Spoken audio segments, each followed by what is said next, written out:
इस पंडाल में उपस्थित हमारे बड़े बुजुर्ग, माताएं, बहनें और राजस्थान एवं गुजरात से पधारे हमारे अतिथिगणों का स्वागत करता हूं। आज हम लोग अगर हमारे देश की बात करें तो आपने देखा होगा एक गृह मंत्री की अपनी नैतिक जिम्मेदारी होती है कि वो हमारे देश की सुरक्षा करे, यहाँ के नागरिकों की सुरक्षा करे।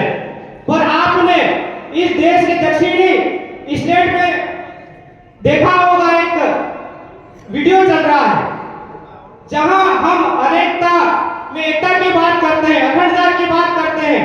हमारे यहाँ के जो गृह मंत्री है वो देश को खंडित होने जैसी बात करते हैं। और मैं इसलिए कहना चाहता हूं कि उनका जो वीडियो है उसमें ये कहा जा रहा है कि इस देश के जो मूल मालिक है, जो रहवासी है, वो लगभग 70% है, यानी कि एसटी, एससी और ओबीसी 70%। उनका ये कहना है कि अगर हमारी सरकार बनती है, 400 पार अगर हम सीटें लाते हैं, तो यहाँ का जो कानून है, यहाँ का जो संविधान है जिसके माध्यम से देश संचालित हो रहा है, हम उसको बदल देंगे। यानी कि आप और हम हमारी जो व्यवस्था है उसको बदल देंगे।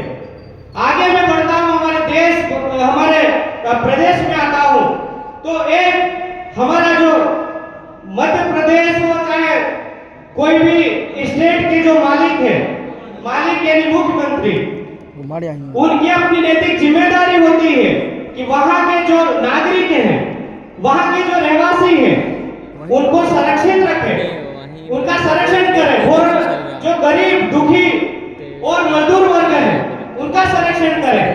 पर वही हमारे प्रदेश के मुखिया वाले झाबुआ में आते हैं और यहाँ आकर रतलाम, झाबुआ और अलीराजपुर और साथ ही इस प्रदेश के जो जनमानस है उनको अपमानित करते हैं, गरीबों का शोषण करते हैं। वो कैसे करते हैं? यहाँ भरे मंच पे आके हंसी मजाक के रूप में बोलते हैं कि यहाँ जो फोकट का अनाज है उसको क्या कहते हैं, और साथ ही अपमानित करने के लिए बोलते हैं कि हाथ खड़े करो, कौन कौन फोकट का अनाज खाते हैं।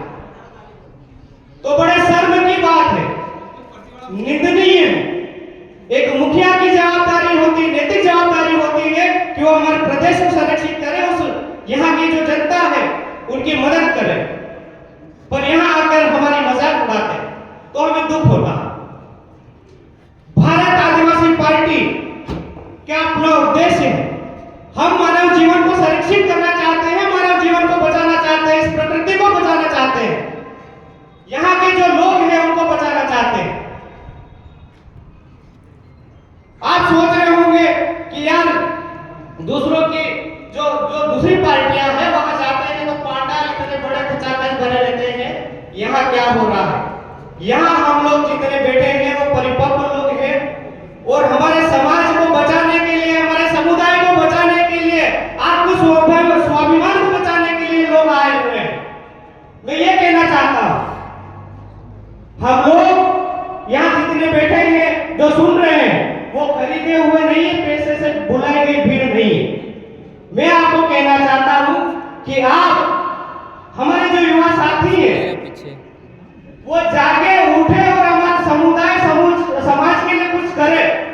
यहाँ पे जो बड़े बुजुर्ग बैठे हैं, यहाँ की जो जनता है वो आपसे कुछ मांगना चाह रही है, आप पे विश्वास रख रही है। हमारे युवा साथी, हमारे बेटे आएंगे, कुछ करेंगे हमारे समाज के लिए। जिन लोगों ने 70 साल में कुछ नहीं करा, वो आप और हम सब में हमारे बड़े बुजुर्ग देख रहे हैं कि ये युवा लोग आएंगे, हमारे साथी आएंगे, हमारे बेटे आएंगे और यहाँ परिवर्तन करेंगे। मैं बात कर रहा हूँ शिक्षा की, मैं बात कर रहा हूँ स्वास्थ्य की। यहाँ से लोग ट्रेन भर भर कर बाहर जा रहे, पलायन पर गाड़ियां भर भर के जा रहे हैं। यहाँ के जो जनप्रतिनिधि है, जिनको आपने जनप्रतिनिधित्व करने का मौका दिया, उन्होंने कुछ नहीं करा। उनके मन में कहीं भी अपनेपन की भावना नहीं है, मानवता मर चुकी है। आप ये देख लीजिए, यहां से हजारों की संख्या में, लाखों की संख्या में हमारे लोग मजदूरी करने के लिए गुजरात जाते हैं। तो हमारे क्या करा 70 साल में, ये आपको सोचना पड़ेगा। हम ये कहना चाहते हैं कि जो राजस्थान के हमारे अतिथि गण आए हुए हैं, दिल प्रदेश के जो हमारे बंधु आए हुए हैं, राजस्थान से जो आए हुए हैं, उनको क्या पड़ी थी कि वो हमारे सहयोग के लिए आए, आपके बीच में आए, अपना घर बार सब कुछ छोड़ के वो हमारी मदद के लिए आए हुए हैं, हमारे समाज को जगाने के लिए आए हुए हैं। तो आप कब चाहोगे जब ये प्रदेश छोड़ के, घर बार छोड़ के यहाँ आ सकते हो, तो आप अपने घर से तो बाहर निकलो। मैं ये निवेदन करना चाहता हूँ आपसे, अपने जमीन को जिंदा रखो। मैं आपसे ये आह्वान करना चाहता हूं। हम लोग शिक्षा की बेहतर व्यवस्था कैसे हो सकती है उस पर सोचना चाहते हैं।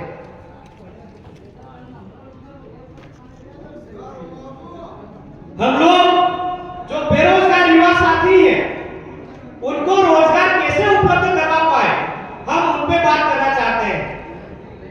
हम लोग किसान बंधुओं के लिए क्या कर सकते हैं कि उनकी फसल ज्यादा पके, उनको उचित दाम मिले, उस पे बात करना चाहते हैं। हम लोग जो सरकारी कर्मचारी अधिकारी हैं, उनका जो ओपीएस के लिए वो दर दर भटकते हैं, हमेशा कांग्रेस बीजेपी पर विश्वास करते हैं। मैं उनसे भी निवेदन करना चाहता हूं कि उस भूल में मत रहिए। आप यहां तक आ गए हैं, नौकरी लग गए, वो बढ़िया है। कहीं न कहीं हमारे समाज की, समुदाय की मदद करें और आप विश्वास करें कि आपके अधिकारों के लिए, आपके अधिकारों के संरक्षण के लिए हम आवाज उठाएंगे। आप एक बार मौका जरूर दीजिए, मैं ये कहना चाहता हूं। साथ ही जितनी माता बहनें हमारे बंधु हैं, उनके जीवन को हम बचाना चाहते हैं। हम चाहते हैं कि हर ब्लॉक स्तर पर ब्लड बैंक की व्यवस्था हो, आधुनिक मशीनें हो, जिससे हमें जब भी बीमार पड़े गुजरात नहीं जाना पड़े, भोपाल नहीं जाना पड़े, इंदौर नहीं जाना पड़े। ब्लॉक स्तर पे व्यवस्था होना चाहिए। मैं आपसे कहना चाहता हूं कि शिक्षा के क्षेत्र में हम हर ब्लॉक स्तर पर निःशुल्क कोचिंग की व्यवस्था करना चाहते हैं। चाहे 10वीं हो, 12वीं हो, चाहे जिले लेवल की बात करें तो हम प्रतियोगी परीक्षाओं के लिए निःशुल्क कोचिंग संचालित करना चाहते हैं। हम इसलिए भारत आदिवासी पार्टी की मदद करें, आप हम पे विश्वास करें और आगे हम कैसे जाए, कैसे हमारे समाज की मदद कर पाए, बड़े बुजुर्गों की मदद कर पाए, आप विचार करें। और जितने सालों से हम अभी पिछले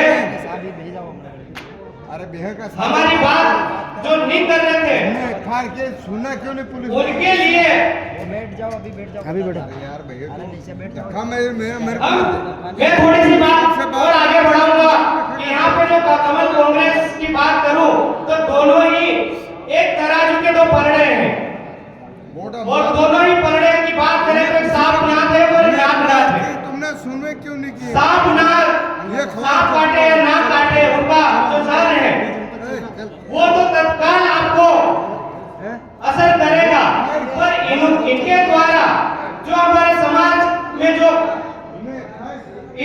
हमारी शिक्षा से वंचित रखा, हमें रोजगार से वंचित रखा, ये दर्द आप कभी नहीं सह पाओगे। सांप का जहर तो हम सह लेते हैं, एक कुछ ही समय में हम मर जाते हैं, पर ये जो दर्द दे रहे हैं वो बहुत पीड़ित सहने वाला हो जाएगा। मैं अगर आगे बात करूं तो दोनों के पास नैतिक मूल्यों पे बात करने जैसे कोई मुद्दे नहीं है, संवैधानिक प्रावधानों को बचाने और जैसे कोई बातें नहीं है।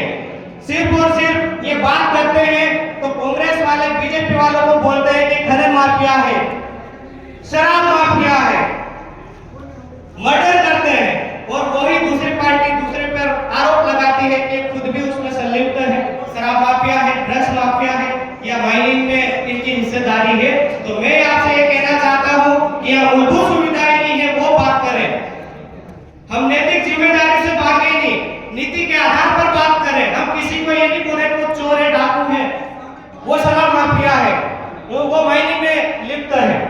हम ये चाहते हैं कि हमारे युवाओं को रोजगार मिले, जो स्वास्थ्य जिनका खराब है उनको अच्छा इलाज मिले और अच्छी शिक्षा मिले।